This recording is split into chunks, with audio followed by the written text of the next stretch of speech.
Good morning everyone, and welcome to Garden to Kitchen.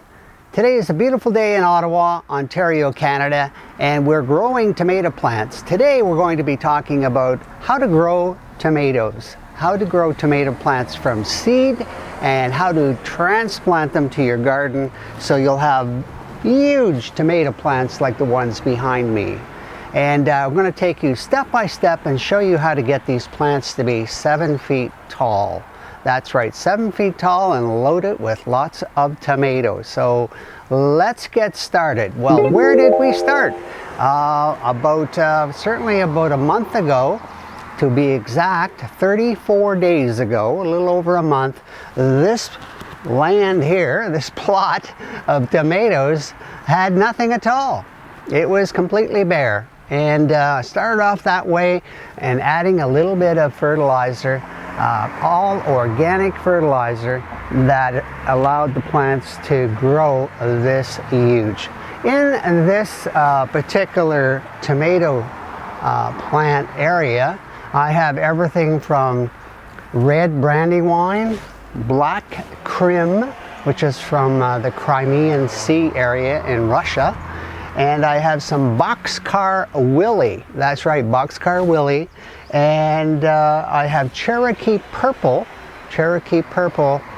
and I also have another one called Mortgage Lifter. Okay, all of them are heirloom plants, and I got most of those particular seeds because everything is grown from seed in my basement. I got most of those seeds from Greta's, and Greta's Seeds is located in Ottawa, Ontario, Canada, and I'll put it up on the screen so you can see the location where you can go online and buy heirloom organic heirloom plants, or seeds I should say. And they have lots of varieties. They have about 140 or 150 varieties of tomato seeds that I have looked at and have purchased. So recommend Greta's Seeds. And of course I also have some Better Boy at the end. I got 4 Better Boys, and I have an orange tomato, or orange cherry tomato at the end as well too. And they are hybrid tomato plants. Anyway, how did I get them to grow so big? Well, it's a matter of feeding them organic materials. And I have a list here. I'm just going to make sure that I have a list of different things that I put into my garden. I put in some bone meal, or this is blood meal, sorry. Blood meal, I put in 2 cups of blood meal, 2 cups of alfalfa pellets, 2 cups of fish meal, and 4 cups of bone meal. So that's my particular formula this year. Last year it was a little different. I had some kelp meal in there, and so it's basically whatever you have access to. So keep in mind that if you don't have access to these organic fertilizers, you can pick some organic fertilizers that you have access to, start your own formulas, and make some observations. So what I did is I mixed that together and I spread it on the soil and I dug it in. Okay, so in addition, when I was planting the plant, when I was putting the plant in, I also added some gypsum, 1 cup of gypsum for every plant. Now I'll just read what gypsum does. Gypsum is an inorganic mine fertilizer that will aid the plant's ability to absorb the nutrients. So it allows to absorb the nutrients, and this of course prevents or reduces end blossom rot on your tomatoes. Okay, it also improves the photosynthesis, enabling the plants to convert sugar and energy from water, air, and sunlight into energy that allows it to grow. And of course gypsum has been used for organic farming for over 250 years. So it is a proven organic material, or inorganic because it is considered to be mined. In addition to that, I put some of my own formulas, my own ground up eggshells and ground up banana peels, and I had a video on that earlier. You can check it out. Grind up the eggshells and banana peels for calcium and potassium, and I added 2 tablespoons of each into the whole along with the gypsum. In addition to that, I added some Epsom salts. Epsom salt's great for taking a bath, but it's also good to aid in the photosynthesis, again, drawing up the nutrients from the root system. So I added 2 tablespoons of this as well into the whole and mixed it all in and watered it in well before I started to plant the plants. So the plants have been in the ground here for 34 days, and they're now about 2.5 feet tall. So they really have grown. And all of these plants come from my basement. So they all come from seeds that I started around April the 1st. April the 1st, I started the seeds, and you're probably wondering, well, how did I start them? Well, there's different ways in which you can do seed your tomato plants, and I'm going to talk about a couple of them right now. The number one, of course, is to get yourself a tray like this and fill it with a nice light soil, something like this Seed Starter Plus from Schultz. Level it off and put your seeds in here. And of course, once they start to grow, they will develop this first leaf, which is called the seed leaf. And then it'll go on and it'll develop another leaf, which is called the true leaf. Once the true leaves are developed, and they are ready to be transplanted. Now for myself, I like to transplant them to a 6-inch pot like this one here.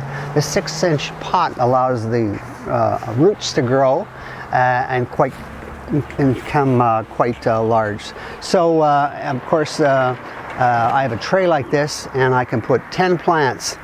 So the plants are transplanted into these pots, and that's where they'll grow.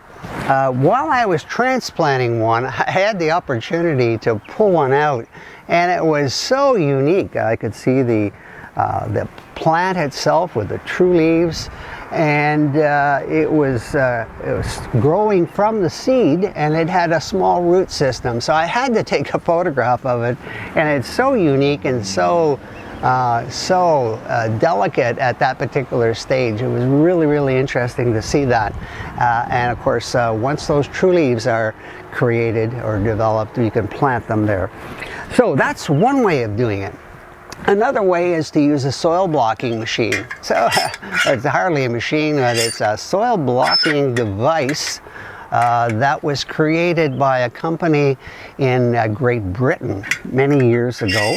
And what you do is you create soil blocks. This one here will create soil blocks that are about 2 inches square, and you can put them into the tray like this, and you can depress this down, and you can create soil blocks and add soil blocks along here. So it's another way of creating soil blocks that don't have any structure, and of course the material is quite solid and it stays in there. That's another way.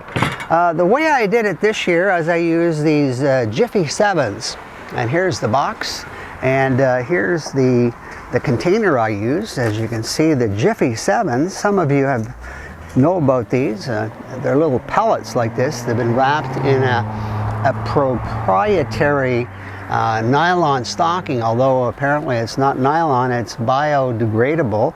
And of course they come flat like this, and when you add water they rise about 2 inches and they become quite solid. And then of course you put your seeds in that, and once you have everything seeded, then you put the top on like this, and that creates a lot of humidity, and the seeds will grow in this particular tray as the peat pellets, the Jiffy 7s, become quite large. So that's what I did this year. I tried something different every year. Just just to change it up a bit, and I grew it with peat pellets. And once the leaves became large enough, the true leaves, I transplanted them to the 6-inch pot using ProGrow growing mix. So that's what I used, and I transplanted them here on May the 15th. So these plants have been in here for 34 days. Okay, so that gives you an idea. Later on we'll come back and I'll show you these tomato plants. They will be up to the top of the ledge.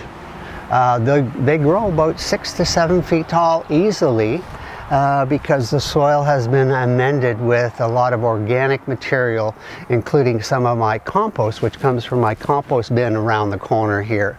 So anyway, I hope that gives you an idea how to grow tomatoes from seeds. Remember, if you can't find a particular organic material, change it up a bit, make your own. And remember that the tomato plants require a lot of food. I think I showed you this tomato plant root system that I pulled out last year, and it had a huge root system, and the main root system was 54 inches long, was over 4 feet long, that I pulled out from this particular garden. So they are deep rooted plants or vines, and they need lots of food.